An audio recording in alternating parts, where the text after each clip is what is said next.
Good evening, members of Spiritual Encrypted Encounters on Facebook and on YouTube, and those who follow me under HCS on TikTok. How's everybody doing this evening? I hope everybody is doing great.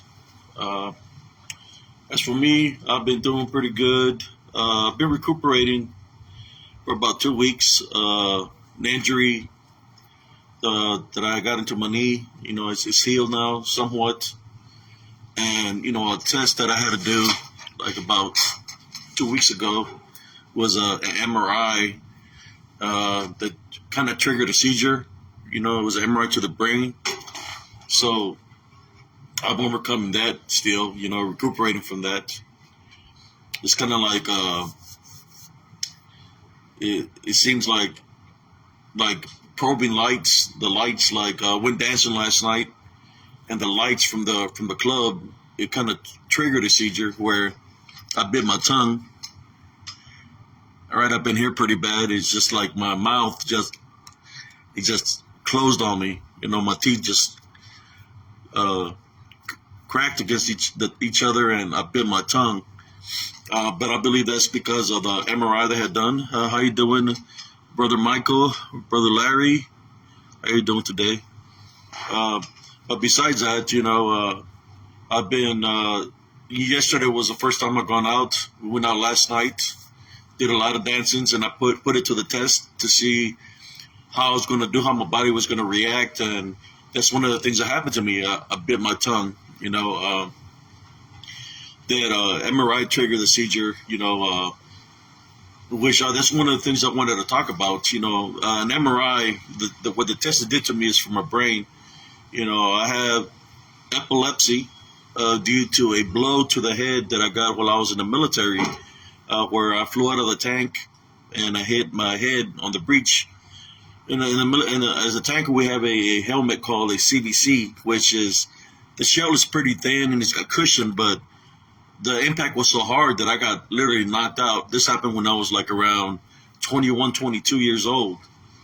And after a while, I noticed as when I would run that I was running kind of sideways, and then the things that started happening to me was I started blacking out and passing out, where I didn't know where it was coming from.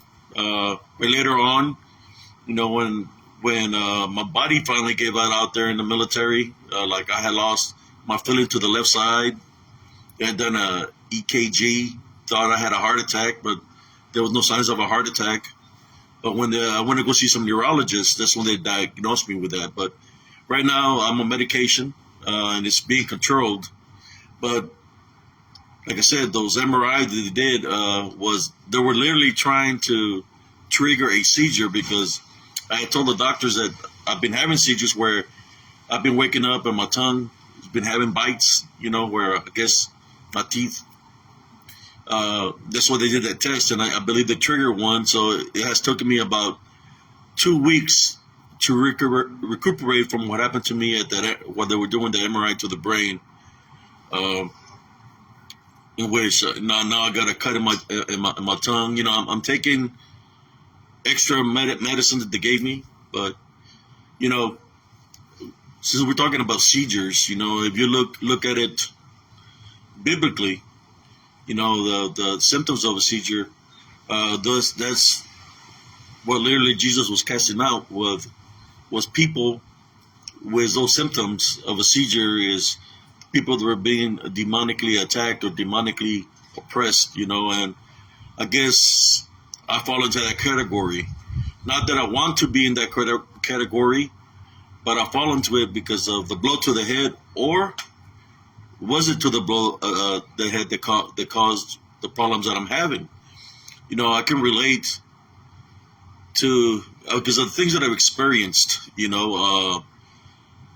I was I went and got in Fort Ord, California to train, and I already had the seizures, and I wasn't supposed to be out there, so I had a seizure out there in the field, and they sent me to the medics, and I remember sitting on a cot, where they put me on a cot, and I was just there.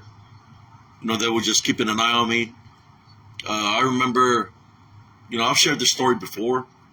They said that the chaplain from Fort Hood which was the main chaplain for Fort Hood is a base here in Killeen, Texas, Army base. They said that he was going to come and visit me. And see who else we got here. We got Brother Carl. How you doing, Brother Carl? How you doing, Brother Michael? So, as I was waiting on the cot for the chaplain, which is he's supposed to be non-dimensional, like a preacher, but he's not a preacher. He was coming to visit me. They said that I could hear somebody say, "Is a person that had a seizure here." So when he walked in, I could see brass on his head, and he said he was a chaplain for Fort Hood and all this, So he came up to me, and I remember, as he came up to me, I shook his hand, he shook my hand, and the first thing that he said to me was, "Do you believe being demonically possessed or attacked?" And I'm like, why is he asking me this question, So as I'm there looking at him, he asked me another question. He said, has your grandfather ever been spiritually demonized? And he started laughing. So I'm looking at him, and I remembered something that happened a long time ago when I was a kid. So I'm looking at this guy that he said he's a chaplain for Fort Hood, and he said, let's pray. So as he grabbed my hands and I grabbed his hands, he started saying something in a different language that I didn't understand. It was in English, it was in Spanish. I don't know what he was saying. He was talking in a different language. So I'm looking at him, and I start saying the Our Father. I start saying the Our Father. As I'm saying the Our Father, he lets go. He lets go of my hand, and he walks away from me, And I go sit down back on my cot, And I'm thinking, why is he asking me these questions? Why did he ask me about my grandfather and this and, So maybe like 5 minutes later, I hear the chaplain of Fort Hood is there, and I thought he was going to be the same person that introduced himself to me as the chaplain for Fort Hood. And this guy came in with a lot of brass on his head too. And I said, this is what I told him. The chaplain for Fort Hood already came to visit me. He said, no, I'm the chaplain for Fort Hood. So to this day, what I believe that entered my tent was not the first person, or I'll just say it like this. The first thing that entered my tent was not the chaplain for Fort Hood. I believe it was a demon infiltrating to be the chaplain. The reason I say this, brothers and sisters, wherever's you're viewing or whoever's going to view this video, is that it knew an incident that happened to my grandfather when I was a kid. And what happened to my grandfather, and I've shared this story numerous times,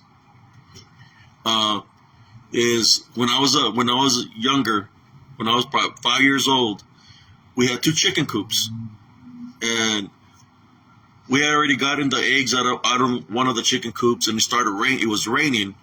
The chickens were clucking in the bigger chicken coop. So my grandfather, he was already old. He was like 70, 75.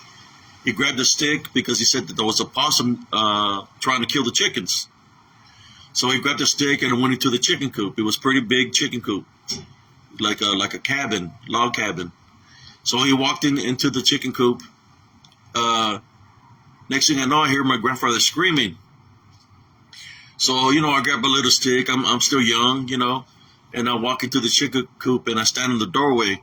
As I stand in the doorway of the chicken coop, I see my grandfather. He's screaming, and he's elevated up in the air. He's literally elevated up in the air. And what I witness, in Spanish we call it bulto negro, right, which means black shadow. Well, I seen a black shadow in there with red eyes. When I hear people talk about Bigfoot, and all this, well, it was huge with red eyes. It had my grandfather elevated up in the air, and scratches were coming out of nowhere on my grandfather's body. I mean, literally nothing. I could see nothing hitting him, but scratches were appearing, and I'm talking about big scratches on his face, on his body, and I was there looking at it. He was looking at me, and then he just dropped my grandfather. I remember when he dropped my grandfather laid him on the ground. He was bleeding everywhere. It looked at me, and it lunged at me. As it lunged at me, it turned into like smoke. And the smoke was coming directly at me. But as it was coming directly at me, since we're children of a God, when you're young, you're innocent, I could feel an angelic presence around me. The smoke went out, broke a window. It broke a window. Those little windows with 4 squares? It broke one of the squares of the window, and the smoke went through there. But I believe it was what I witnessed at that young age was what I call now the disembodied demonic Nephilim, in which they're still here in spirit form or in disembodied form. So that's why I knew what the chaplain told me. It wasn't a regular person. It was somebody in disguise. And I just wanted to share that with y'all right now, of what I've experienced through the condition I have now, the epilepsy. I wasn't born with it. It came from a blow to the head, but at the same time as we fight spiritually, right? That can also happen if we have a spiritual opening. If we had a spiritual opening, right? And I'll tell you what, if I did have a spiritual opening, even though things are still happening to me right now, I closed the spiritual opening when I forgave the people that I had hatred or vengeance for, that had crossed me in my path. I forgave all those individuals. So that's why I always talk about and preach about a love foundation. But like right now, let me show you I don't know if y'all can see, but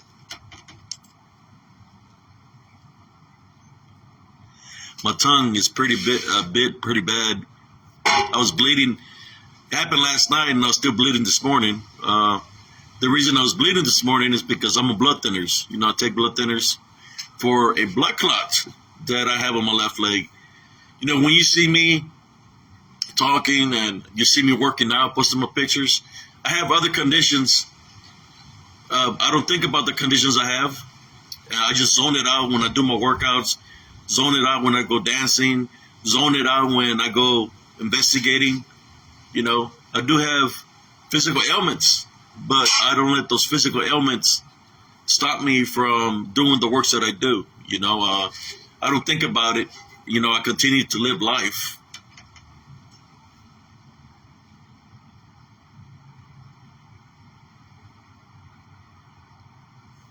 Yes, brother Carl.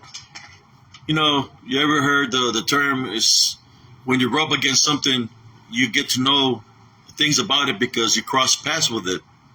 In that sense of a way, I can see things, through my spiritual gifts that I'm blessed by the Heavenly Father. I can see exactly where the source is coming from.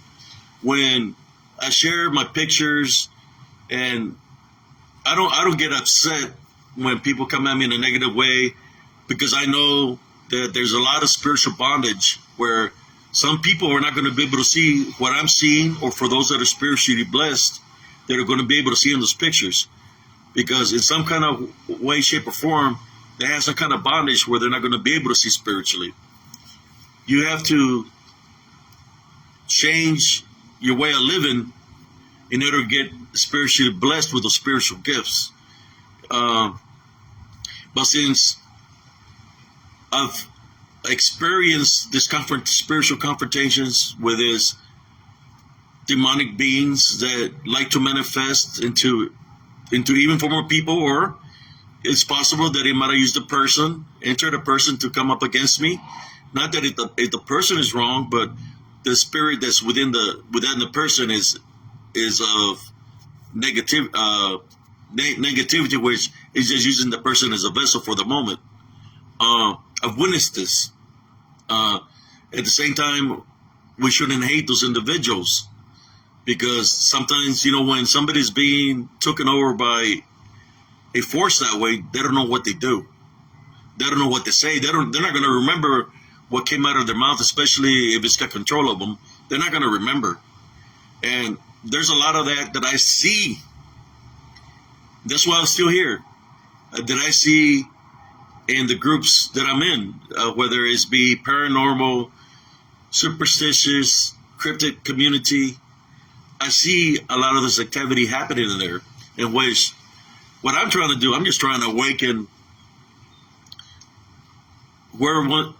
anybody I can reach, and they can listen to my video. That's what I'm trying to help out as many people as possible to awaken spiritually awaken. That's my mission. That's why I do this works.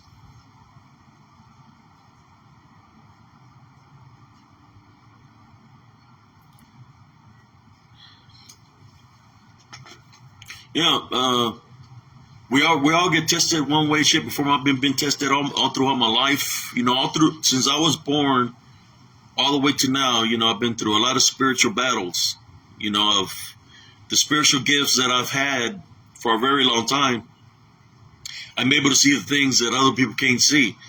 The big difference that I see right now within the cryptid spiritual community is there's division, because the division that there is that there's a lot of people that are being played. They're being played by the believers of a Bigfoot, or believers of a Dogman, or believers of some kind of cryptid, because they want to believe it's a flesh being. But we all know that a flesh being is not going to be able to disappear, especially when you say, I tie, bind, and rebuke you in the name of Jesus Christ. I wish I had the knowledge to be able to say to the thing that had my grandfather in the air, to say, I tie, bind, and rebuke when I was 5 years old. I didn't have the wisdom and knowledge then. My grandfather had so many scratches all over his body that they had to take him to the hospital, and he had stitches all over his body. I remember when he passed away, he was still being afflicted by this people. I'm not going to say any cryptid name. I'm just going to say disembodied demonic Nephilim. I seen them when I was outside the hospital where my grandfather was, and I seen them enter the hospital. It was like a lot, like 3 or 4 of them. Next thing you know, I see them come out. By then, my grandfather's already gone. So, whatever openings he might have had, my grandfather might have had, was the openings they used to take him out spiritually. But that's what people don't understand. This, like I said, the demons, whether they enter somebody or they come at you, they're going to try to make fun of you. They're going to try to find something that you've been hurt, that hurts you in your heart, or they're going to try to mimic a loved one. They're to mimic, to trick you, to deceive you, thinking it's them. I'll tell you what, the low that they did to me was when I heard my dog barking outside, right? And we're staying in Elms Grove. Me and my sister was still there. And I heard my Chihuahua dog. My Chihuahua, he was real accurate of when he's barking at somebody outside. So I open the door to go in outside, and I'm looking, and I see a woman sitting on my neighbor's bench, on his porch. And it was already nighttime.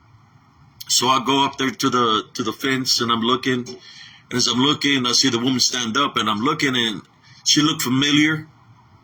So she gets up the porch, and I see her closer. As I see her, and I'm looking at her, and she's looking at me, she gives me a smile.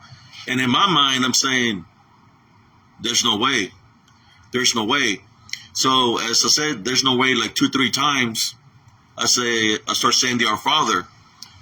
The reason I started saying the Our Father is because the manifestation it took was of my mother. And the reason I said there was no way it was my mother is because, and this has happened like in 2015. The reason I say it was my mother is because my mother was already deceased since 1985. But it actually took her form. And she gave me a smile, but I could see through the disguise that it wasn't her. So I started praying, and she went, whatever the form, I'm going to say she, it went to the other street and is walking parallel to me. And we're looking at each other as I keep on praying the Our Father. It just vanishes in thin air, you know. At that time, I wasn't really rebuking anything. I was just trying to figure out what was all these things happening to me, you know. I started rebuking the name of Jesus Christ afterwards, after I started fighting spiritually. I'm just saying that I see a lot of that, you know, what happened to me there. When I go into the sites and these groups, you know, sometimes I just want to leave. Like, I get invites to go to groups, and I just see a lot of people mocking people. You know, you can place a picture with somebody saying something ridiculous or something dumb. But the reason I still leave my stuff out there, regardless of how many people come at me in a negative ways, because I'm trying to help people spiritually. That's why I still continue. No matter what people say to me, I just ignore it. And I continue to do the mission that I'm doing, is to awaken as many brothers and sisters spiritually as possible. I've heard people try to defend me when people are saying bad things, but you know what? What people are saying to me, whether they're joking around or it's nothing compared to what I've been through in my life. And I know that I wouldn't wish anybody bad of what I've experienced to happen to them, or what I'm going to be going through right now physically. I wouldn't wish it upon anybody. When I talk about it because it's a true experience. What comes out of my mouth is automatic. It's because I've been through it, you know. So I just want people to understand that when I say something, say a story, it's because I've been through it. And I'm sharing with y'all so y'all can understand that there is a unseen spiritual war happening. It's been happening for centuries. That's where the generational curses come from. Like what happened to my grandfather. I was being spiritually attacked. Somebody's got to make a spiritual stance. You know, my grandfather was being bonded for whatever opening he had. Well, I cut those negative ties of whatever happened to him, so I can move on forward in a positive way. Even though I fight spiritually, and you know, I've been through spiritual warfare, I'm still here. Even though I might have some conditions, I still continue to fight. There's another thing, you know, is when I speak from the heart. And when I speak from the heart, it's because I've been through the battles and I know exactly what I'm telling y'all to do to help y'all when y'all going through something. When I tell y'all to maintain the Love Foundation, when I tell y'all to forgive, because that's the opening that a lot of people in this world have right now. Through the unforgiveness, they have hatred. How many generational curses do we have of forgiveness? We can talk one about right now, the slavery days. How many people do we know about the Black Lives Matters and all this, that they have unforgiveness because of what happened a long time ago? That's a spiritual opening that can continue from generation to generation to generation. What happened to the natives back in the day?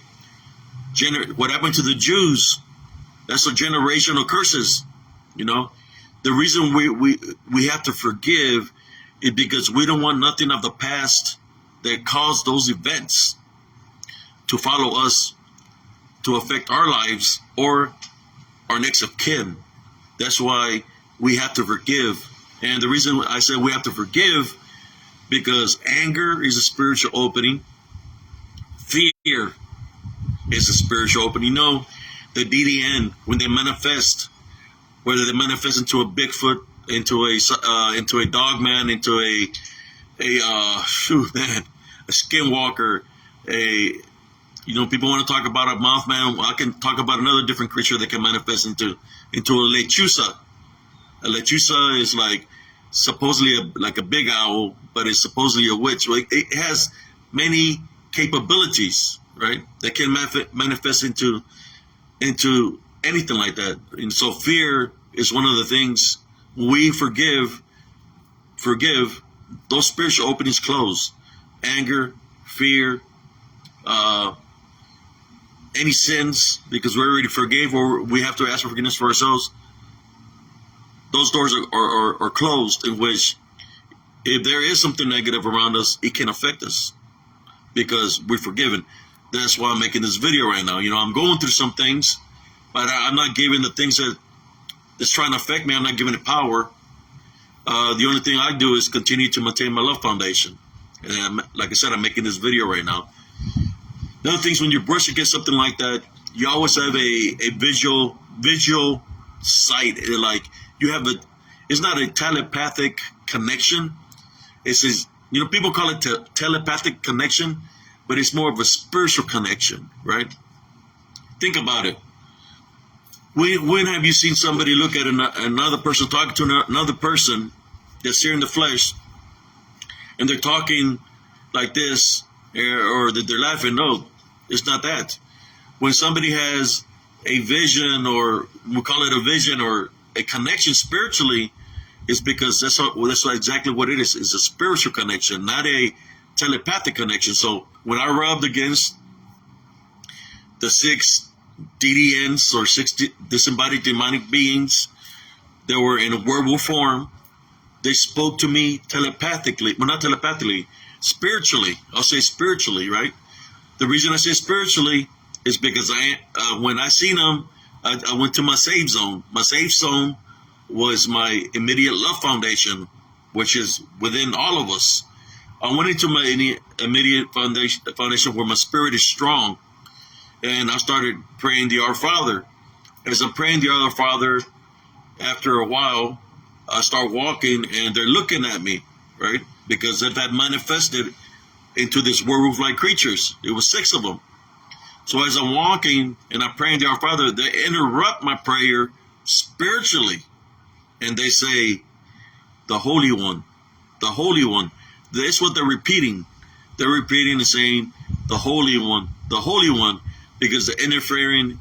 There wasn't interfering in my prayer. There was actually acknowledging the deliverance prayer, which is Jesus Christ, as the Holy One.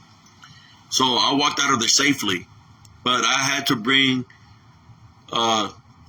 the Heavenly Father into the picture, because I felt that it was more of a spiritual thing than something that was there in the flesh. And if it was something it was 6 flesh beings that were around me in that nature, I wouldn't be here right now. When I went into prayer and I could feel the presence of the Heavenly Father, they left, they vanished. So it was more of a spiritual battle, spiritual test. My sister was the one my sister B is here right now. She's the one that heard the woman.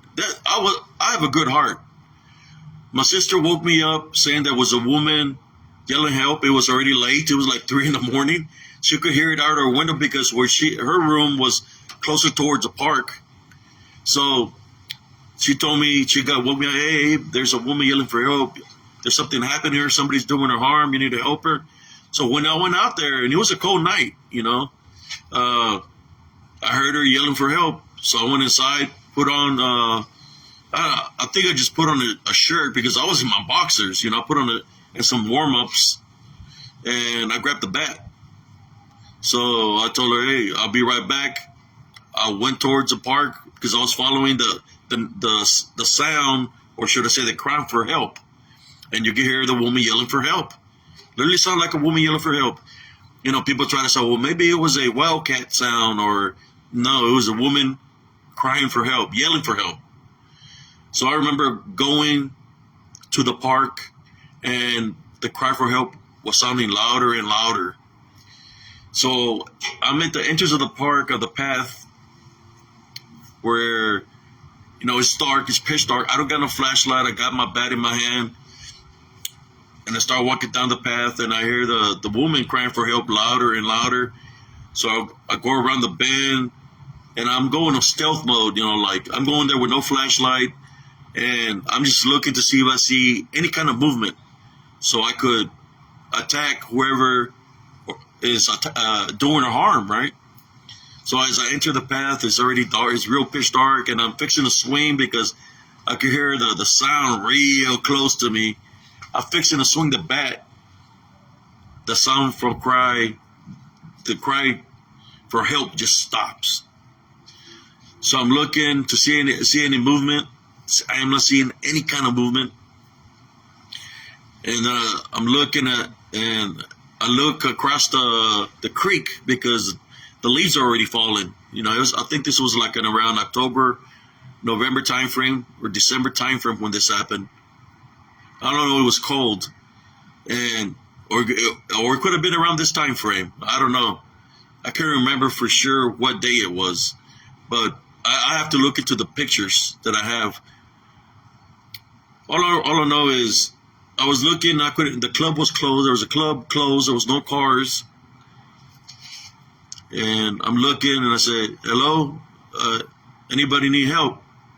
And nobody says nothing. There's nothing. Quiet. So as I turn around, and before I turned around, I could feel my hairs stand up behind my neck. My hairs on my arms stand up. And spiritually, that's telling me there's an evil presence around.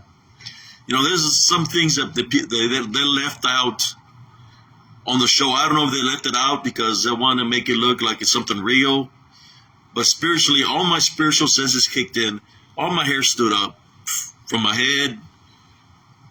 The magnetic energy or whatever something evil brings, that's what I felt. So when I turned around, I already knew there was going to be something there because I felt it. So when I turned around, it was right there. The one closest to me was like from here to this pole right here, which is probably 4 feet away from me. And he was looking down at me. He was that tall. I'll say it was like around 10 foot tall. He was real tall. He was looking down at me. I looked like a midget compared to it. I could see his white glowing eyes looking at me. Then when I looked, I seen other ones. They were like in 10-meter intervals further down the path. There was 3 on one side, then I seen 3 over here because I could see their eyes. It's like a white glow. So as I was looking at them, that's when I said I need to take my mind somewhere else because the one that was close to me was so huge, so massive that I knew that the bat that I had in my hand wasn't going to be able to do nothing. It was like a toothpick compared to how big it was. So I just let go of the bat because, like I said, I didn't know. Spiritually, I knew it was something evil, but at the same time, what if it wasn't? I just dropped the bat. So if it was a creature of some sort, I didn't want it to think that I was trying to be aggressive with the bat in my hand. So I dropped the bat. The only protection I had, I dropped it. So that's when I went, because my senses were telling me it was spiritual because of how my hairs were standing up. So I went into prayer.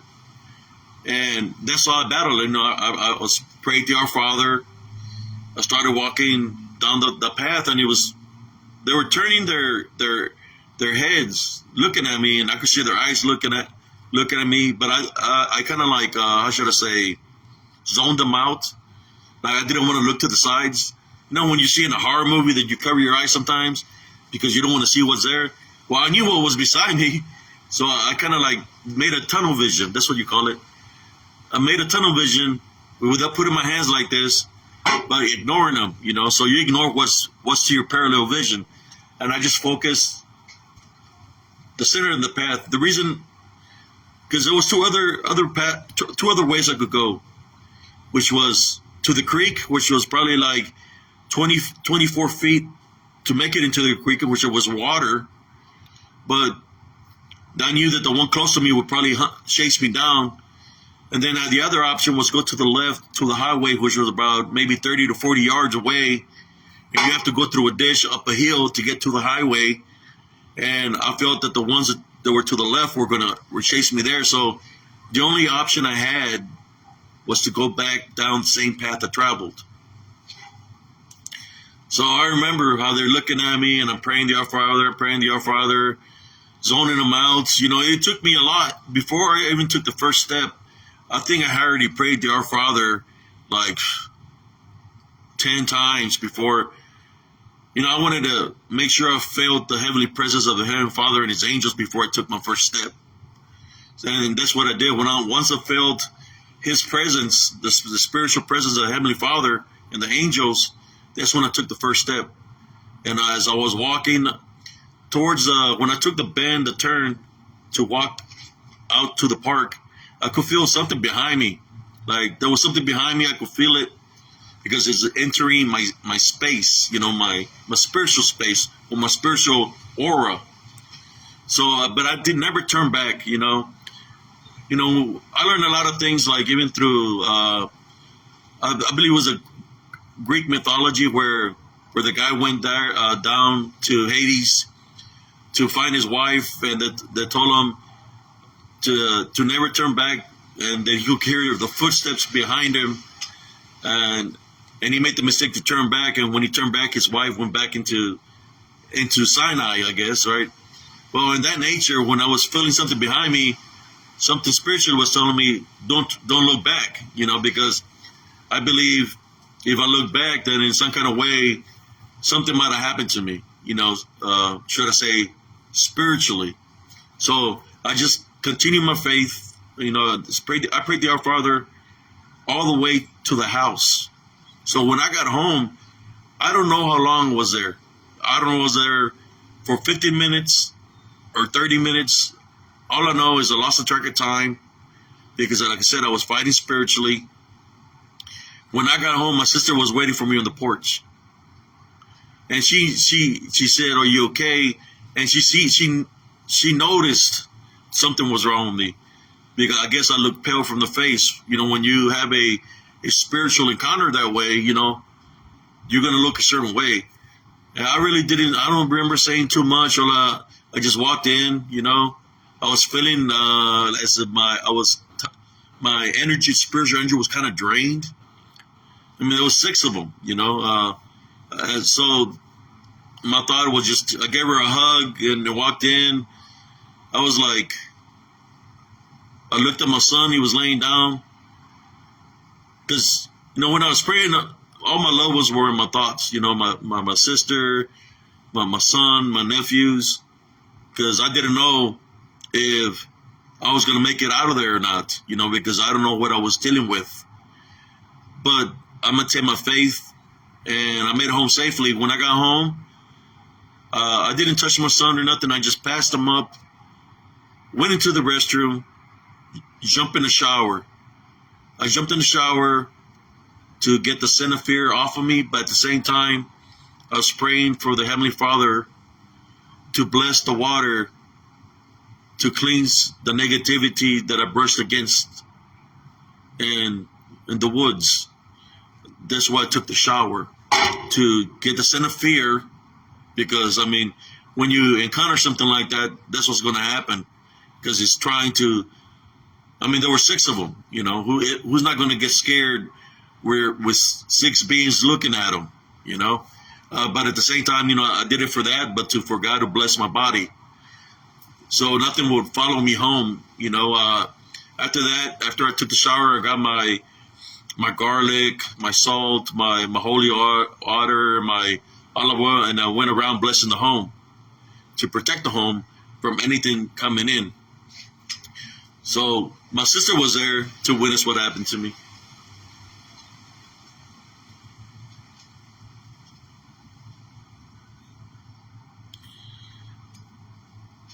Yeah, my sister, one day I want to have her on because she witnessed a lot of things, brother and sister. You see, what happened to me in Elms Grove, I wasn't the only one that something happened to.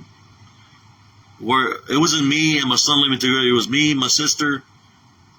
It was my son, me, my son, my sister, and her children. So we all witnessed a lot of things that for a long time when we left that area, everybody was having the same nightmares. When we talk, hey, did you dream about the park or did you dream about the house again?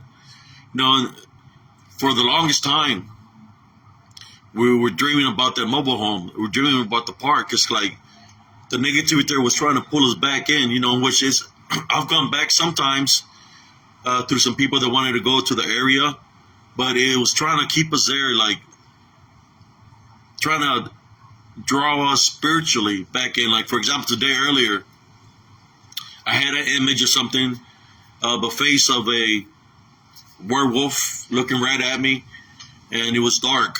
What I was thinking before that was that the underground sewer or the manholes, that there's something there in those manholes, that I believe that's where, if there is something, whether it's something real or spiritual, that's where they reside. That's their home or whatever.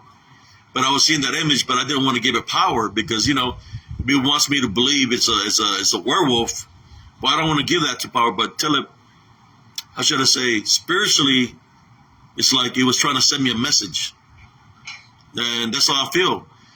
Sometimes when I would have dreams that it was trying to get me back to back to the park area where I used to live. Same things happened to my sister. Same things happened to my niece. I believe my son, he told me about a dream he had also. It's like it tries to draw us back to the area, where we had our experience. But that's what happens, brothers and sisters. I'm just speaking from the heart. I have no reason to lie to nobody. Or to me, it's not about competition. It's not about viewership. It's about just getting the word out there, because I don't want nobody to go through what I went through. Or because, I want, if somebody's going to go through something, I want them to be spiritually prepared, because that's what needs to be. We need to be spiritually prepared. There was a lot of things that surfaced up. For example, I'm going to name you a few. I know my sister remembers this day. I was outside, and there was some big dogs. That night, there was like fog, and these big dogs came out of the fog, and they were by my home. And I was outside looking at them, and they came around me. I think my sister seen them that day. They were huge. Remember, sis, those big dogs that were in the yard, and they were just circling around me? They come out of the fog. When people talk about hellhounds, or they talk about, yeah, you remember that day, right? That you went outside, and I was out there with them. They were around me. They had red eyes. You see, she's right here right now. She said they had red eyes. Me, I was just there, and I was staying, keeping my love foundation, because I was just trying to sense what were they doing there. And they kept on going around me in circles. They were massive, big dogs. Or I'm not going to say they looked like wolf-like to me, but they were massive. They were just circling around me through the fog, and they were looking at me. And I stayed calm, stay relaxed. But then after a while, they left. When people talk about hellhounds, that's what it seemed like to me. Hellhounds. She said they had red eyes. When you're fighting spiritually, I was fighting spiritually, praying. When they were around me, they were circling around me in my yard. Another thing that was witnessing, shadow figures. A lot of shadow figures. We would see the shadow figures from where we lived. We had a clear view to the park. We see like 10 to 12 shadow figures coming out of the wood line, walking at the park. The reason we could see them walking in the park or floating in the park is because there's lights in the park. So we could literally see them, and there was times that we'd see them around the homes or inside the house. They have the ability to open the sliding door. They have the ability to open doors. Imagine that. Something that strong, that's a spirit form, to be able to open a door, open a sliding door. That's how strong they were spiritually. They were huge. When I talk about 10 foot to 11 foot or possibly 12 foot tall, I'm not exaggerating. That's how tall they were. Or maybe they looked that tall because it wasn't touching the ground, but they're floating in the air. That's how tall they were. And we will see them numerous times. I think I have a picture. I will have to get it, where my dog was barking. I could see somebody say something to me right beside me, and I was recording, and I have an image, I believe, of one of those dark shadow figures with red eyes looking at me. You know, it was looking at me. I just didn't see it spiritually because I was just, you know, I could feel the energy around me. So I went into prayer, you know. So there was numerous times that I had to go into prayer there, you know. Numerous times. There was a time when I believe it came out on the show this was on season 3, episode 2, when my little nephew, you know, he was only like 2 weeks old. He was barely born. He was a baby. And Dad left him sleeping on the couch in the living room, right? So as I'm in the room, I hear him crying, and he's crying and crying, and I'm trying to figure out why is he crying. So I get up and I say to myself, maybe he needs a diaper change, you know? So I open the door, and as I go into, because a mobile home was just a single wide, so it was real long, I'm able to see somebody over him. Like, but it's dark. There was no lights on in the living room. Just a shadow over him, you know, and he's crying. So as I pass the kitchen into the living room, that's when I see the front door open. It was wide open. And when I look and I said, Rick, what are you doing? It was in my nephew. I just seen this dark shadow. It looked like he had some kind of cloak over him, and you could see the eyes, like reddish eyes, when it went like this, and it looked at me, and it's looking at me, and it turned and it went out real fast out the door. So I start yelling. I said, somebody's trying to take little Rick, and I got him so they can come and get him. So I went after it. I ran running after it, and it's going down the street real fast. And as I'm running after it, I noticed that it's not even touching the ground. It's like gliding. So as I say, I'm running after it. I say, identify yourself. It goes into a tree. It goes into a tree. So as it goes into the tree, I say, identify yourself. I see you inside that tree. Come out of the tree. Identify yourself.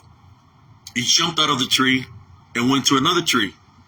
So I kept on saying, I command you to identify yourself in the name of Jesus Christ. When I say that, it comes out of the tree. It starts floating into the air. You could literally, you know, when people talk about Jack the Ripper or maybe a magician, how they would look with a cape and with a top hat. Well, that's exactly what it had. It started floating up in the air, and it was laughing at me very loud. It was just making fun of me, just laughing at me. And I was saying the Our Father, and I said, type in the name of Jesus Christ. It started going up into the sky, went over the trees, and it was just laughing. I could just hear the echo of it laughing away from me. Like, it was making fun of me, you know, as I was trying to fight it spiritually.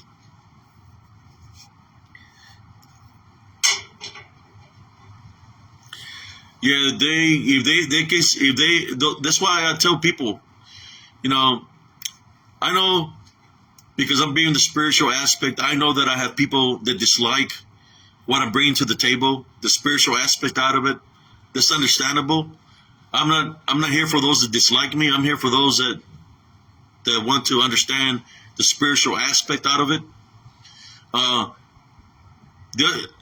tell people, these people that say there's nothing to the picture, or they try to discredit my story, I say, okay, you don't believe me? Come on over to Elms Grove Estates, where I had my experience, and when we stayed there for 15 years, so we know what's there because it was a daily thing. It didn't matter if it was daytime, or it didn't matter if it was nighttime. It was worse. But during the day, there's still activity during the day. So, you know, that's what I say. I'll say that this to anybody in the cryptid community or paranormal field that say they call themselves experts, to come to that location. I believe I had an open invitation for years because people were coming up against me in a negative way. And I would say, come on over so you can check it out for yourselves. The people that decided to come over, they never came back. Just put it this way. They came at nighttime. I had a female that said she was a person that could travel out of her body, you know, to make contact with the energies that were there. She said that she could cast them away, send them away. And I said, we're sitting in the park bench, right? So I'm already sensing the energies that are around. And I tell her, I don't think you want to say that too loud because they're very territorial. What's here is very territorial. She's like, I'm not afraid of what's here. She was, I believe, a girl from California. She said she could travel out of her body. So once the sun set, I was like, are you ready? So, you ready to go to the area? Me, I had already prepared myself. I already said the Our Father. I already prayed. Put my little anointment oil on my forehead. We went into the area. She didn't prepare that way. Went into the area, went down the path, and I took her to where the woman was crying for help, right? I said, okay, I'm going to go walk back, and I went up to the bend. I'll wait for you over here. She wasn't there not even 2 minutes. And she said, what is that? And then she said, oh my God. And next thing you know, she's running out of there. She's running. She passes me up on the bend. And what's following her is a giant red orb. Chasing her. Right? So this giant red orb, to me, a red orb is demonic. It's chasing her. So I start going and towards a park because that's where she's going, to the exit. The entrance is the exit. So as I get to the exit, she's laid out on the ground. She just laid out on the ground, no energy. When I tried to pick her up, at that time, I had a cane. I had problems with my left leg. So I couldn't lift her up. But she was there with some other people that had brought her because they said what she could do. When they tried to pick her up, she had bumps. I'm talking about face, her body, her arms were full of bumps. Like bumps all over her face and body. Like where whatever attacked her left that as a warning for anybody to go into that area. So they picked her up, carried her towards the car. As she's talking, we sat her down and she's got all her energy drained. She starts seeing the things that me and my sister seen there. She starts seeing the shadow people that come out of the woods. She starts describing everything play to play. And as I'm looking, I'm not seeing nothing, but she's witnessing it. And she's like, get me out of here, get me out of here. They're coming, because they're coming for her. So they throw her in the back seat of the vehicle. They start up the car, and they left. They had recordings, EVPs that had recorded. They never came back. They never came back to let me know anything. There was two people that came, two different groups. There was a paranormal team that came there. They never came back either because the same thing happened. What happened to her happened to them. They got the energy drain. One of the guys was a Wiccan. He said his mom was a grand Wiccan or something of that nature. That he wasn't afraid of that area. I believe he was Puerto Rican. So he went in there into that path. He just walked into the path. He didn't go all the way around. He started saying something, right? Next thing you know, his demeanor changes, and he's just standing in the middle of the path. As he's standing in the middle of the path, he's not saying nothing no more. And something starts pulling him deeper and deeper into the woods. So I do the sign of the cross. I go in there, I pick him up, and I put him on my shoulder with my leg hurting and all, and I carry him out of there to safety. When I carried him all the way back to the street, put him by the vehicle, he's got no energy. He starts seeing the same thing the girl had seen. And he starts hitting the car, hitting the back seat, screaming. So they put him in the vehicle and they take him away too. And that was like, he came there twice. He came the second time because he said he was stronger, and the same thing happened to him. I never seen him ever again. But there's been people that that went there and they experienced it themselves, especially at nighttime. So, it's like I tell people, well, you don't believe what my story of what I encountered there, what we seen, what we experienced. We lived there for 15 years. I've seen a lot of things from Even the shapeshifters. We seen that shapeshifter that looked like a native. He was literally butt naked. Uh, he was had it looked like a skin of a coyote or a wolf. You could see the head and the fur on his back, and he was walking like crunched, like he was a hunchback of some sort. I followed that. I followed him all the way out out of the park into this open space. I would have to show y'all in person, wherever we want to check it out. I just don't want to, how should I say, endanger anybody. But I've experienced a lot of paranormal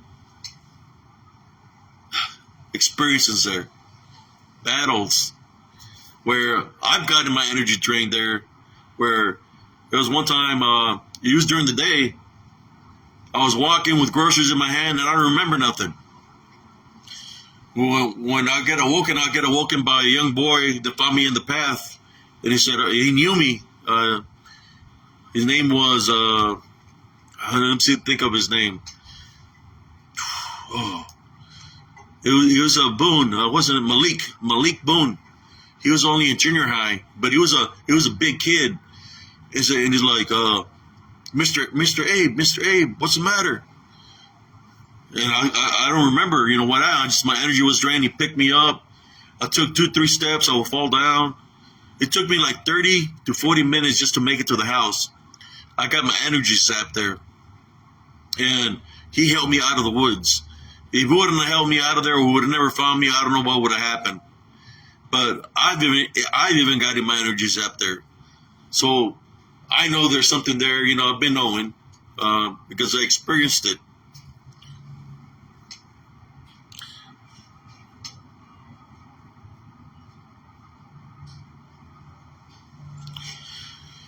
Yeah, brother. There is other beliefs, other religions.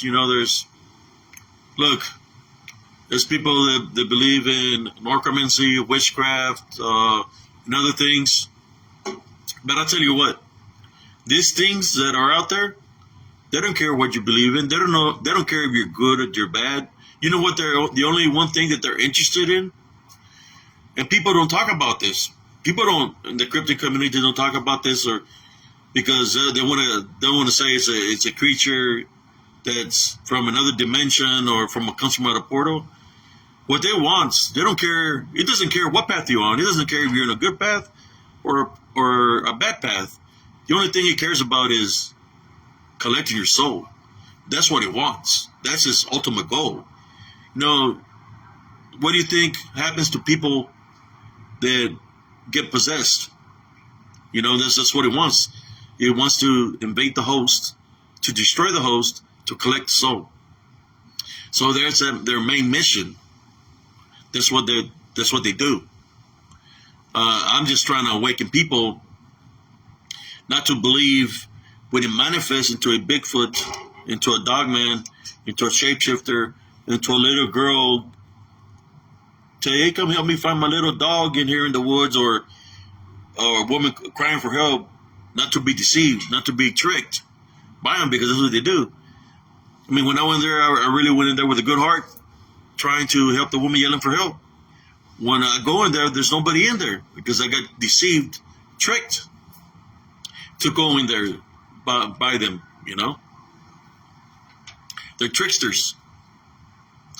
I'll tell you what, there's I've had people that say, oh, I want to come visit you from Austin so you can check it out. My sister knows what's there.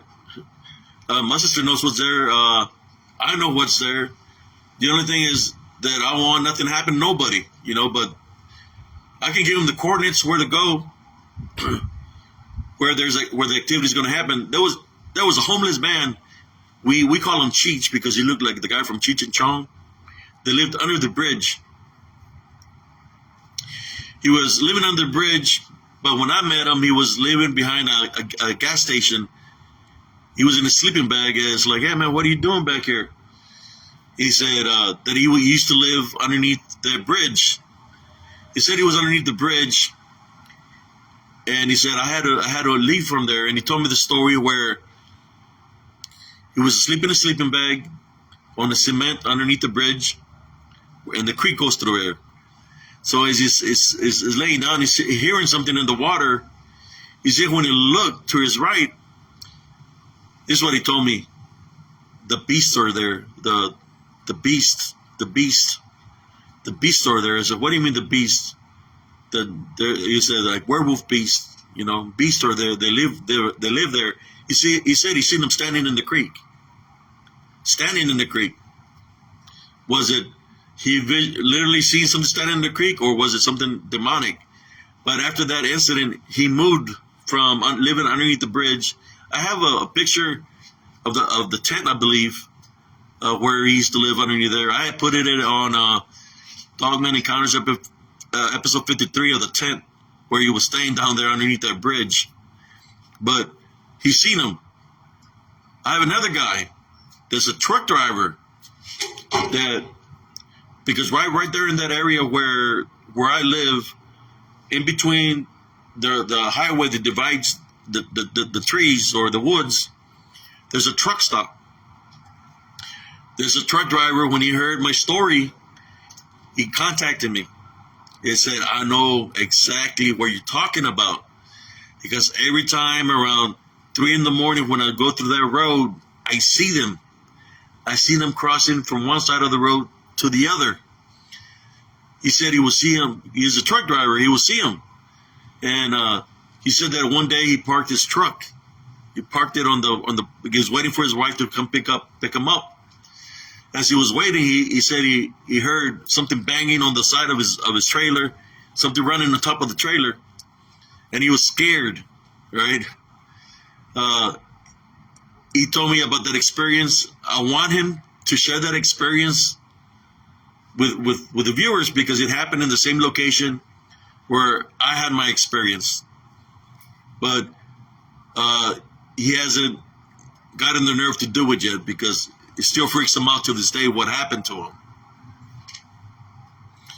And there was an old Filipina lady that used to live in that park for about 30-something years. They told me not to go into those woods because there was an evil presence there. When she told me this, to myself, like, I barely moved in the park. Just an old lady, she didn't know what she's talking about. This is what she told me. She told me that she was picking flowers in the wood line, and that this giant snake wrapped around her, and the snake had red eyes and was looking at her in her face. And I asked her, what happened? He said, he was talking to me. I said, what did it say? And she said, I cannot tell you what he told me. So when she told me that story, I was like, just probably in her imagination. But there was also some kids, they were dressed gothic, right? All black. And they would go to that area of the path into the park, and I would see them go there, and I was like, why do y'all go there all the time, At that time, I hadn't had experienced nothing. And they would say, this is what they would say, our master lives there. I said, what do you mean your master lives there?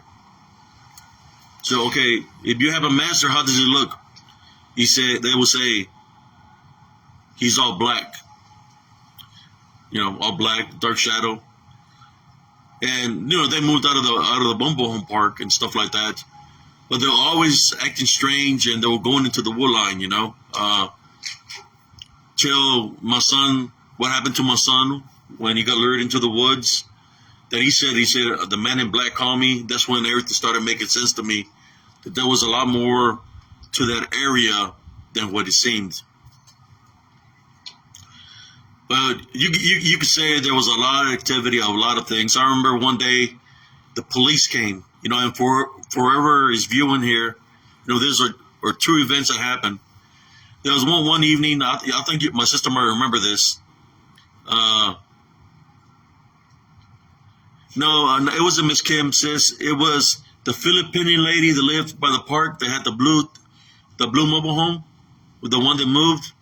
That's what I'm talking about.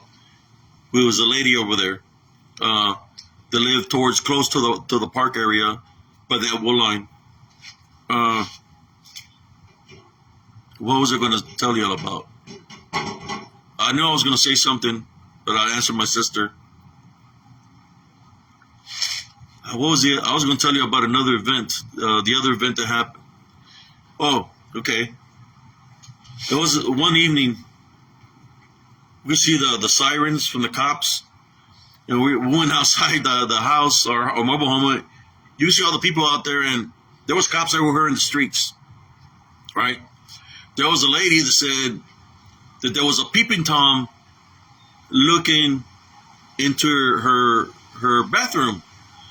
But the thing is, her bathroom only had one window, and the window in that bathroom that she had was over 13 foot tall.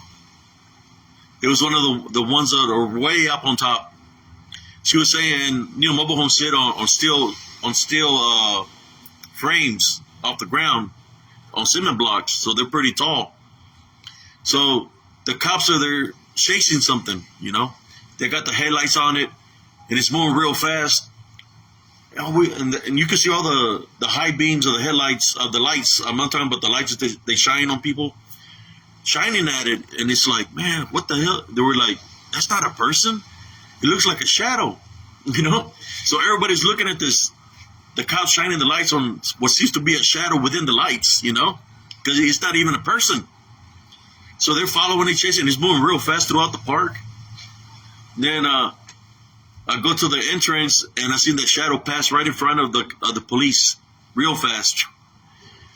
And the police are looking at each other, and they said, "Did you see that?" He said, "Yeah." "Did you see that?" He said, "Let's not." That's what they said.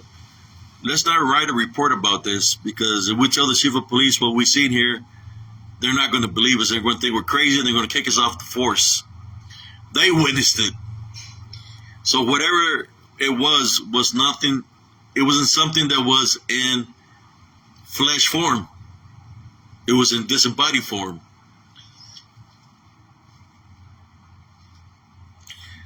Yes, sis, those police were freaked out.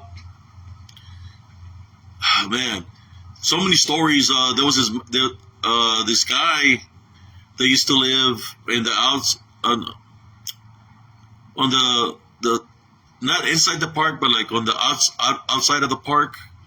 But it was still part of the mobile home, but it was like the last mobile home to go into the wool line outside the park. I would go walking at nighttime because I would do cardio.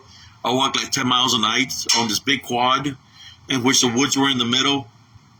And there was a building called Embark. I just walk around it, and the airfield's there. I would go exercise there, and he would always tell me, "Don't go out there. There's something out there." I said, "What do you mean there's something out there?" So I'm telling you, don't go out there. They're there. It's like, what do you mean they're there? They said, "Look, they come over here, stand by my mobile home every night."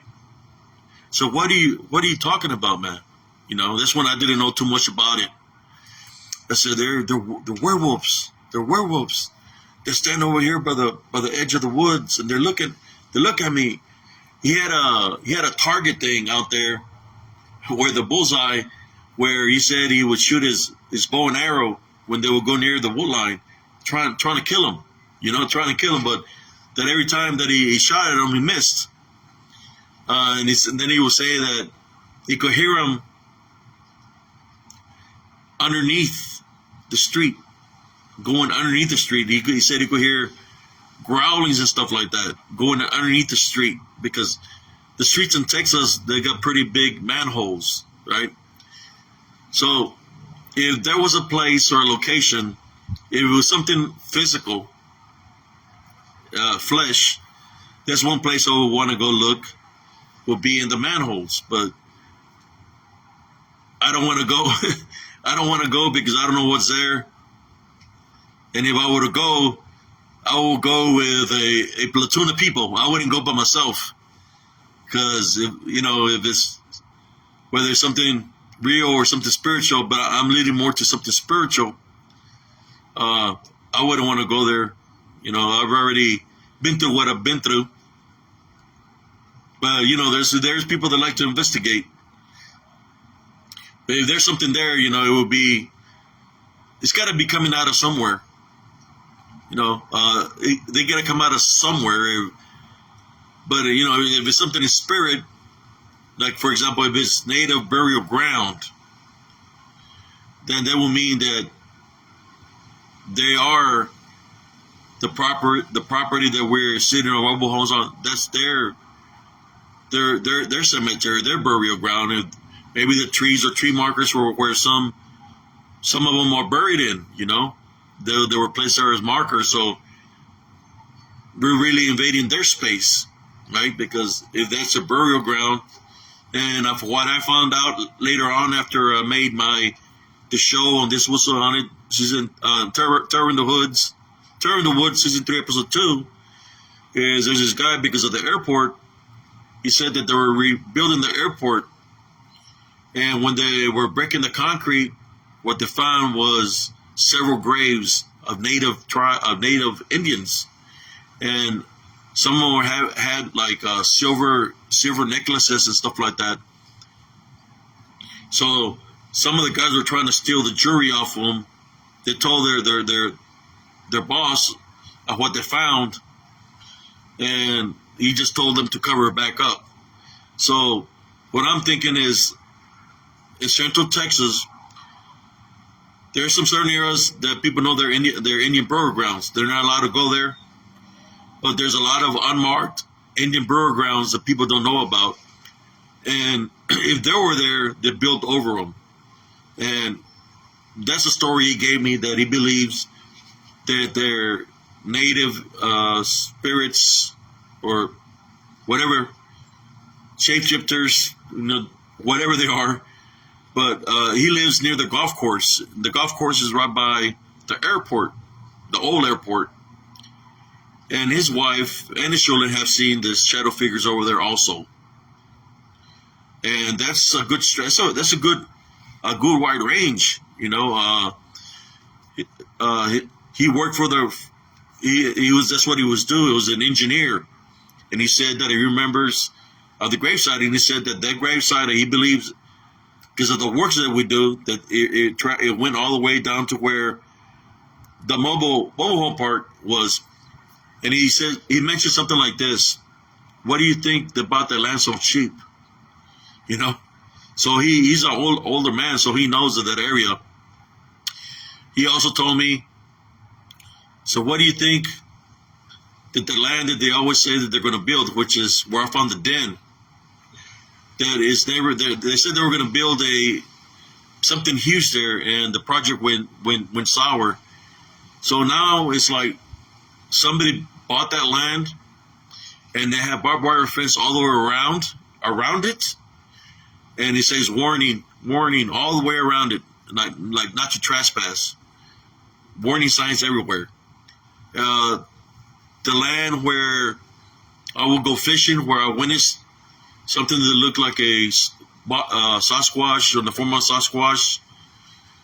That land is somebody bought that land too, and it's got barbed wire, and it says warning on it. So somebody bought that land.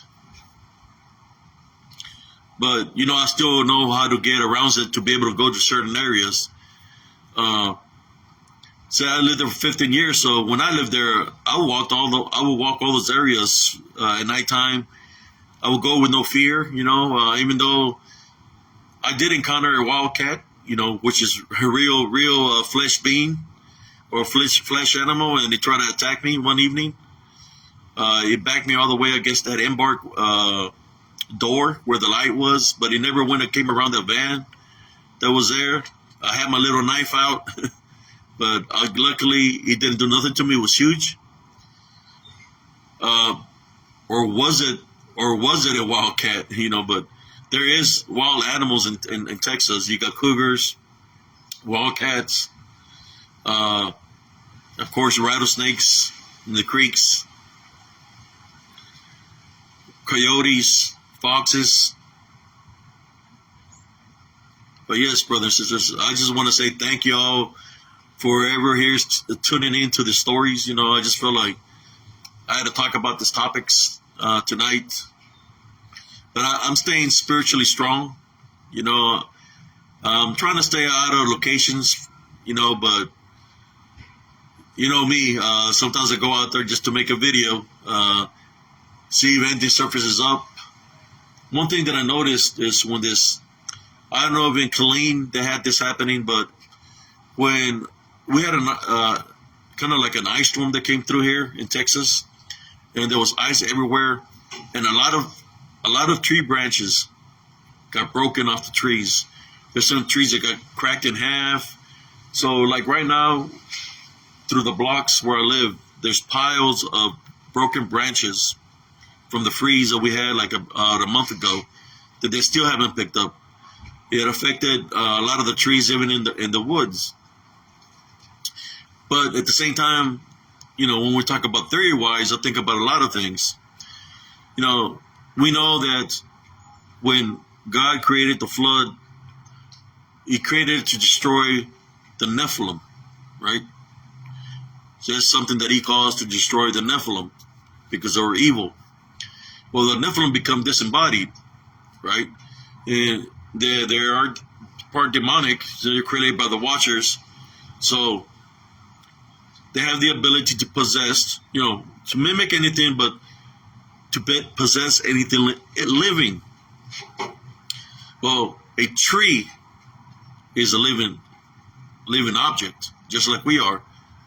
So when I see all these broken branches that are just piled and piled along the thing, what if God created a freeze to destroy, fighting the spiritual war, created a freeze to destroy some of the branches that might have been infested with disembodied Nephilim?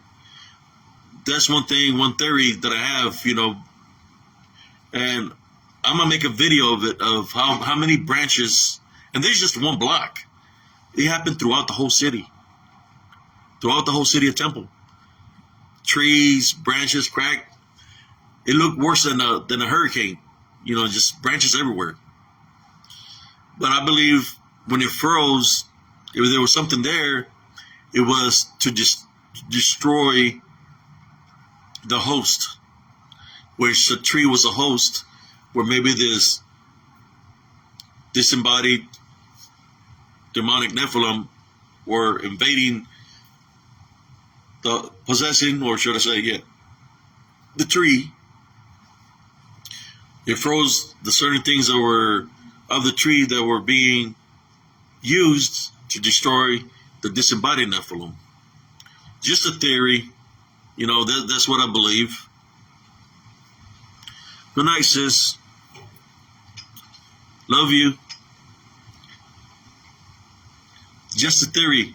I was gonna make a video earlier so y'all can see how many branches there were. I got a lot of pictures, even from the trees out there in the woodline, where some trees got broken in half.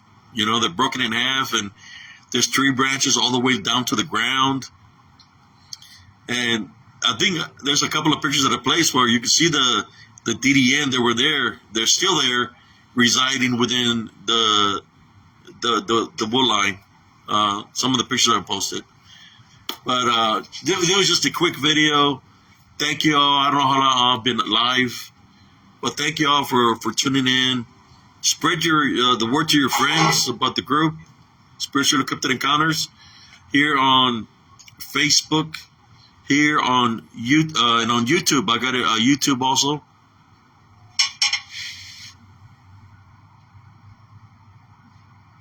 Let's see what Brother Carl King says here.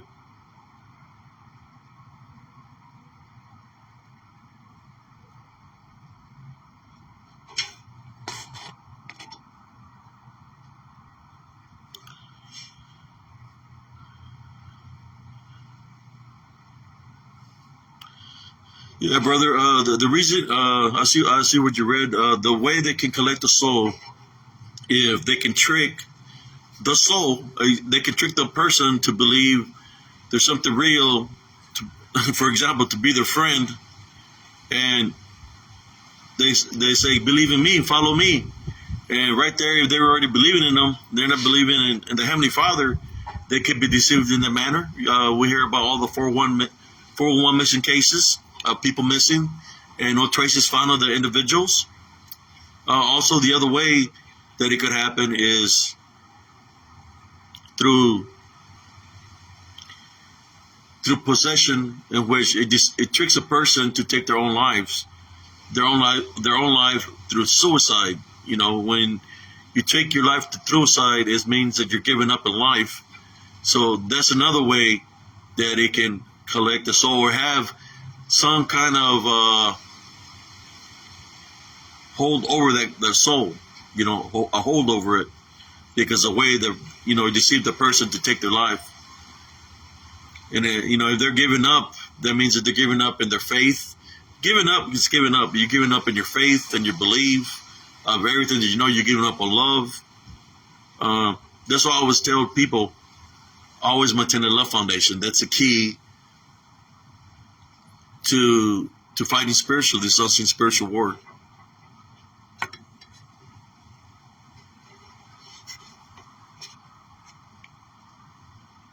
Yeah, and that's one of the reasons that I make these videos, because I want people to understand this. When you're believing in something, how many people do we know believe in Bigfoot? Or in Dogman? Or any other kind of cryptid? There's many, right? And they believe it to the fullest, that they're gifting them and doing all this kind of things for them. To me, it's kind of like a sacrifice of some sort, because what they're really believing in is this DDN that I'm talking about, that is making them believe what they're saying is something. It's kind of like what happened to me, that it's something real. So they're actually not believing in the Bigfoot. They're not believing in the Dogman. They're believing in the DDN, in which that could be a spiritual opening, that they can have something over them.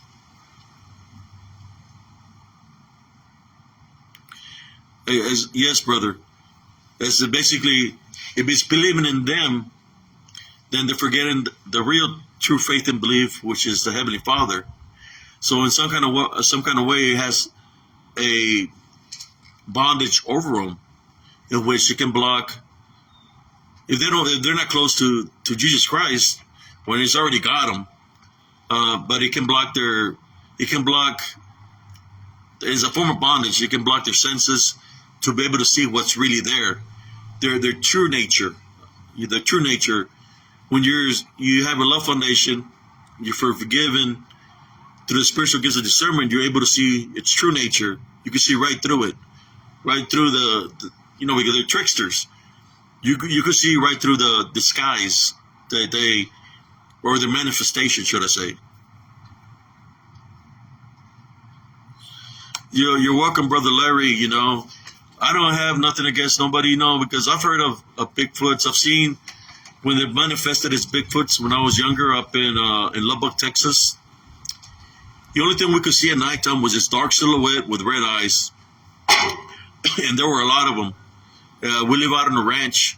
We have pine trees around the ranch. Not a dense woods, just pine trees, and we could see them come out at nighttime. There'll be like 10 to 12 strong, huge, tall, with red eyes, and they'll come around the mobile home. I mean, not the mobile home, the ranch. We lived in a house at the ranch, and they'll be peeping through the windows and all this. At that time I was like 15, 14. We used to go work in agriculture. We would work in the fields. But was in some of the fields that we worked at, there was old forts from the U.S. camp. So the U.S. camp when they were in the horse regiments. So there was old forts out there, and we wouldn't get near it because you could hear the rattlesnakes. You could see holes around it. You could hear the rattlers. But I believe a lot of this DDN were out there in these areas, but they were surface up, and they would come around or ranch house. You can see them looking through the window. You can see the red eyes as they're looking inside the house and everything. What people call Bigfoots, but to me, what I would see was a shadow with red eyes, but they were tall and big, Sometimes I still have dreams about that. That day, there was a lot of them. I counted like 12 or 12, 10, 12. There was a lot of them. That's all I remember. Uh, my mom was praying. We went into prayer.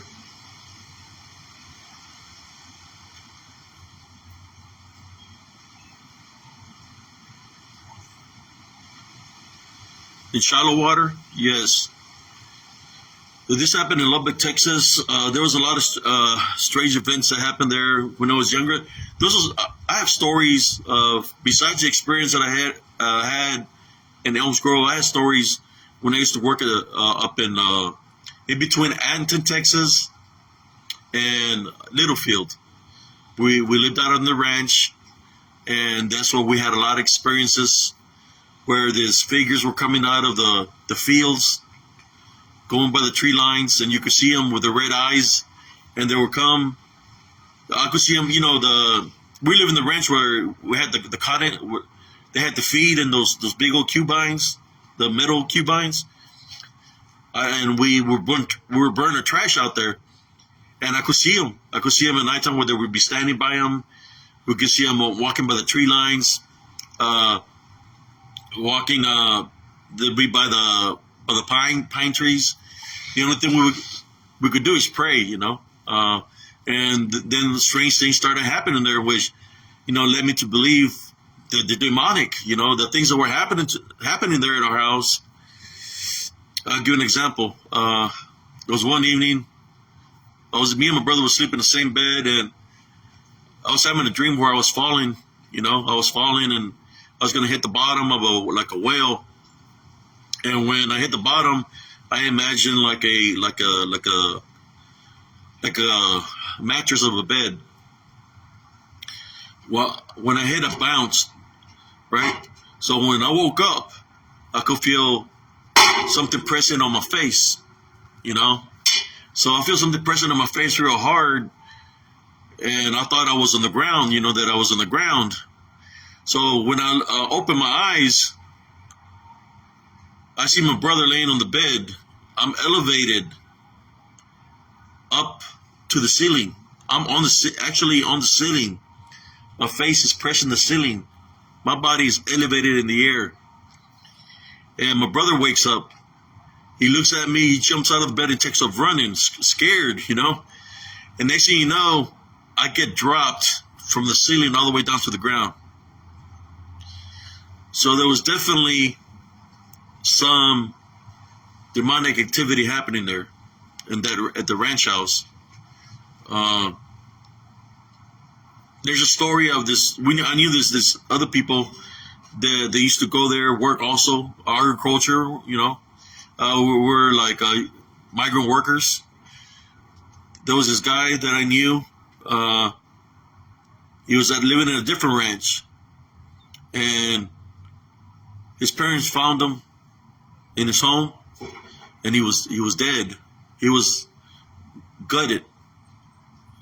There was satanic ritual symbols all over the walls and markings everywhere, blood everywhere.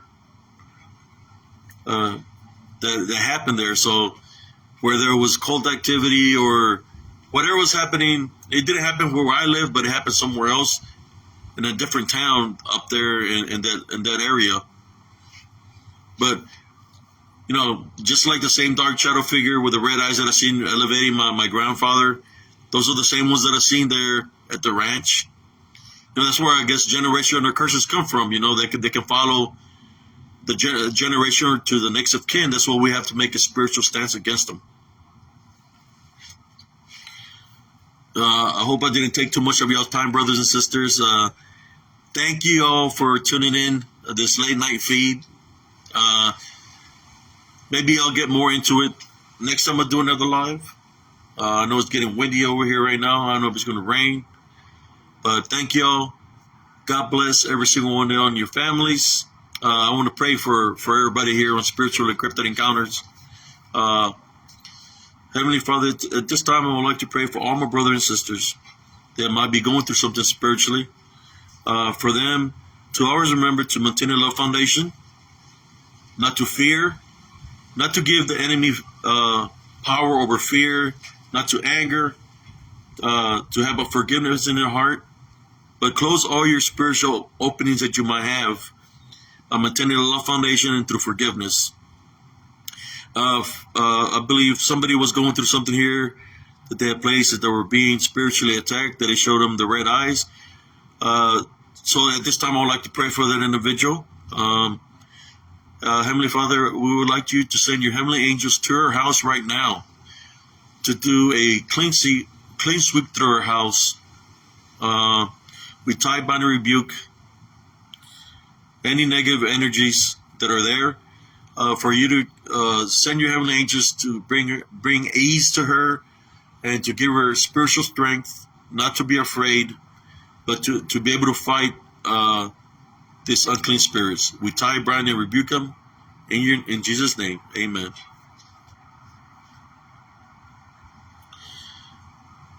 Yeah, I remember Charlotte Water, brother Larry. But thank you, Brother Carl, Brother Larry, Sis, and whoever's going to view this video. Y'all have a beautiful, blessed evening. Peace.